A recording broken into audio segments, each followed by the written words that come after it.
የካሜራ ፍርሃትን የማስወገድ ሂደት ክፍል 2።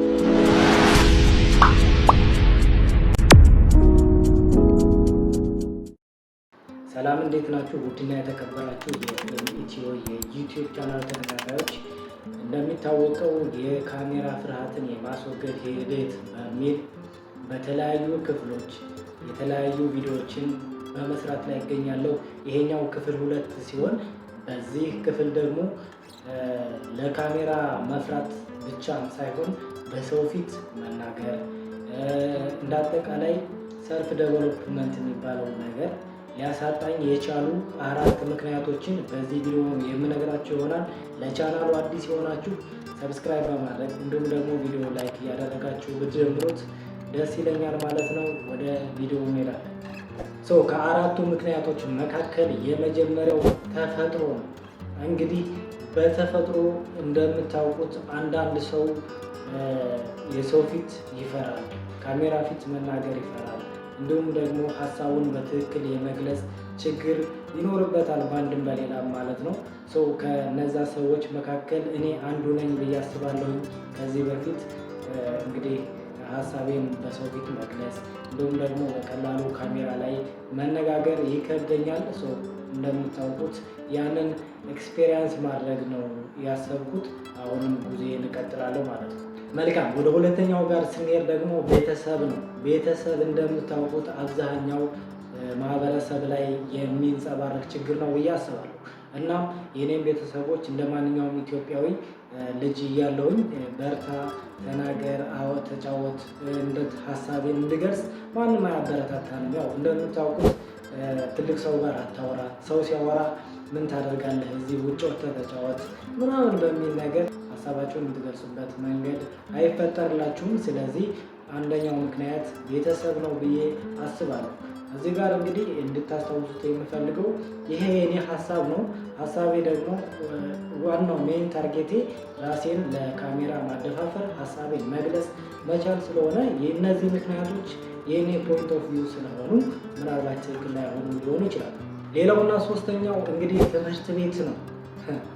ይገርማችኋል፣ እዚህ ጋር እንደውም ከዚህ በፊት አንዲት አጭር ቪዲዮ ሰርች ነበረ። ከቻልኩም እሷን እስኪ ላስደምጣችሁ። እኔ ድሮ በመማርበት ወቅት መምህሩ እዛ ጋር እያሰላ ካለ ለምሳሌ እኔ እዚህ ጋር አሰላለሁ፣ ነገር ግን ማነው የሚመልስልኝ ብሎ ሲጠይቅ እጄን አውጥቼ ቀርቶ ጠይቆኝ ራሱ አልመልስም። ያ ደግሞ አሁን ላይ ትልቅ ተጽዕኖ እንዳሳደረብኝ እኔ ነኝ የማውቀው።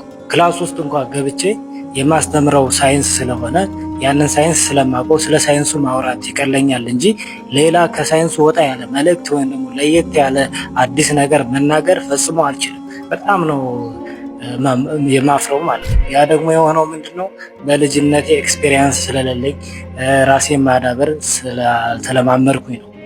እና እንዳያችሁት ነው ምናልባት ከጎበዝ ተማሪዎች ከሚባሉት ተርታ የምመደብ ነኝ። ነገር ግን ትምህርት ቤት ላይ አልሳተፍም። እንዲሁም ደግሞ ጥያቄና መልስ ሲባል ራሱ ከትምህርት ቤት ነበር የምቀረው። በተለያዩ አጋጣሚዎች ሰው ፊት ላለመቅረብ ነበር ጥረት የማደርገው። ያ ነገር ደግሞ እጅግ ትልቅ ተጽዕኖ አሳድሮብኛል ብዬ አስባለሁ። እንግዲህ ምናልባት ይህ ቪዲዮ የምትመለከቱ ከዚህ ነገር ተነስታችሁ ራሳችሁን ዴቨሎፕ የምታደርጉበትን አጋጣሚ ካገኛችሁ በየአጋጣሚው ብትጠቀሙ ለእናንተ መልካም እንደሚሆን በእርግጠኝነት ምስክሬን ልሰጣችሁ እወዳለሁ።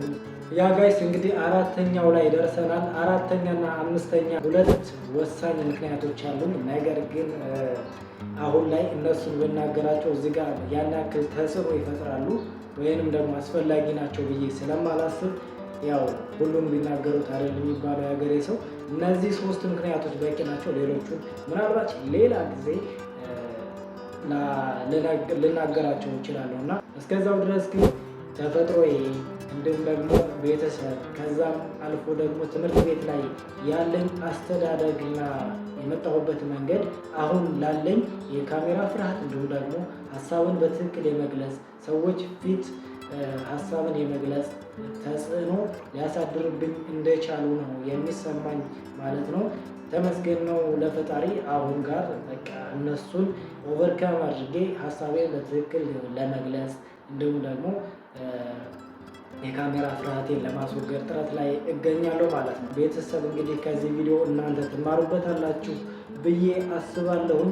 እናንተ የካሜራ ፍርሃት እንዲሁም ደግሞ ሰው ፊት ሀሳባችሁን የመግለጽ ችግር አለብን ብላችሁ ታስባላችሁ? መልሳችሁ አዎ ከሆነ ለዚያ ችግር ደግሞ እንደ ዋና መንስኤ ወይም ደግሞ ምክንያት ብላችሁ የምታስቡት ነገር ምንድን ነው? ኮሜንት ላይ አስቀምጡልኝ።